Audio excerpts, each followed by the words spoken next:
এই কথাটা মনের মধ্যে বসাই নেন, যে আপনার সে আপনারই থাকবে, যে আপনার নয় সে কোনো না কোনো ভাবে চলে যাবে।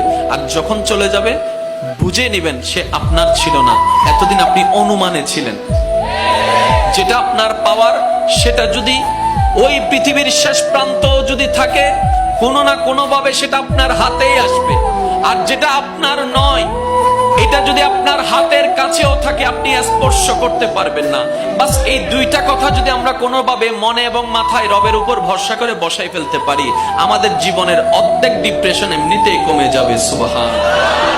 ধৈর্যের ফল মিষ্টি হয়, ধৈর্যের ফল, বাক্যটা আবার খেয়াল করেন, ধৈর্যের ফল মিষ্টি হয়। কখন হয় সেটা কিন্তু বলা নাই,